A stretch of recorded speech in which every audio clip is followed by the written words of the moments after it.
They called me a mistake at my sister's graduation. They weren't ready for my response. My sister, Emily, was the golden child from the moment she was born. She was the straight A student, the prom queen, the girl who could trip over air and somehow still look graceful doing it. And then there was me, Lena, the oops child. My parents never said it outright when I was younger, but as I grew older, the hints became bolder. They told relatives Emily was planned and that I was their surprise. At family dinners, they'd chuckle about how they didn't even know they wanted a second child until I showed up. I'd laugh along, but inside it stung. Still, I learned to keep my head down. Emily got the attention, the praise, the expensive summer camps. I got hand-me-downs and a pat on the head. When Emily's graduation day came, I promised myself I'd just smile and survive the event. After all, it was her day, not mine.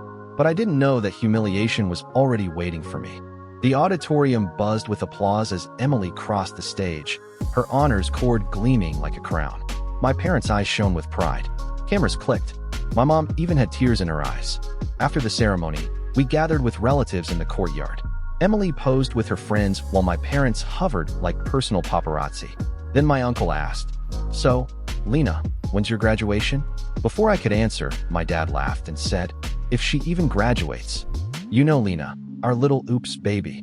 Mom chimed in. Emily was our miracle. Lena was our surprise. Best accident we ever had. Everyone laughed, except me. My face burned. Even Emily gave an awkward chuckle and muttered, "Oh, come on, they're just joking." But I could feel the weight of every smirk. In that moment, something inside me snapped. If they wanted to call me a mistake, fine. I'd show them exactly what their mistake could do. I didn't say a word for the rest of the day. I smiled for photos, clapped when Emily threw her cap, and kept my thoughts locked away.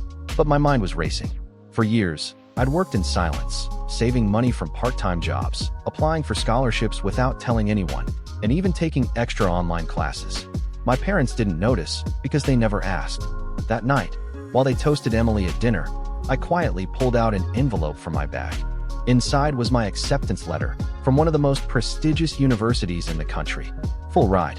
They had no idea I had even applied. But I didn't just want to tell them. I wanted to show them. And I knew the perfect moment to do it. Emily's graduation party, when every family member would be there. The backyard was decorated with gold balloons spelling out, "Congrats, Emily." Tables overflowed with food, and a giant cake with Emily's face printed on it sat in the center.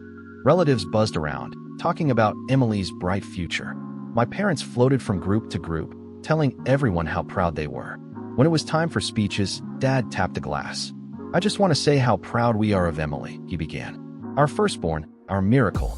He looked at me and smirked. "And, of course, our unexpected little one." Laughter again. I stood up. "Actually, I'd like to say something." The crowd quieted. Emily's smile faltered. I pulled the envelope from my purse, my hand steady. "While you were all focused on Emily, I was working hard too, and I got accepted into Eastbridge University with a full scholarship." Gasps echoed. My mom's jaw dropped. Dad blinked like he didn't understand. "I guess even a mistake can succeed," I added, my voice firm. The silence after my words felt like an eternity.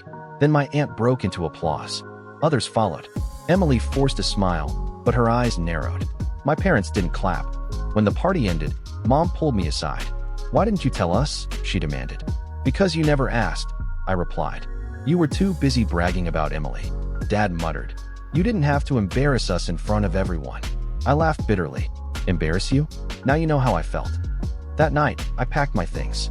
If they couldn't see my worth, I didn't need to stay. My scholarship covered housing, and I was ready for a fresh start. Moving into the university dorm felt like stepping into a different world. No more constant comparisons, no more subtle digs. Just me, free to define myself. I made friends who valued me for who I was, not for how I measured against someone else. Months later, Emily called. "Mom keeps talking about you now. She says she's proud.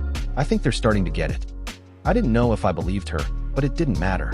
I wasn't living for their approval anymore. The day I walked into my first lecture hall, I thought about their old joke, that I was a mistake.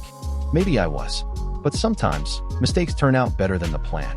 2 years later, Emily invited me to her wedding. I went, not out of obligation, but because I had grown past the hurt. During the reception, Dad raised his glass. "To my daughters, both miracles in their own way." It wasn't an apology, but it was something. And as I sipped my drink, I realized the best revenge wasn't proving them wrong. It was living a life so full, so unapologetically mine, that their opinions no longer defined me. After all, sometimes the most beautiful things in life are the ones no one saw coming.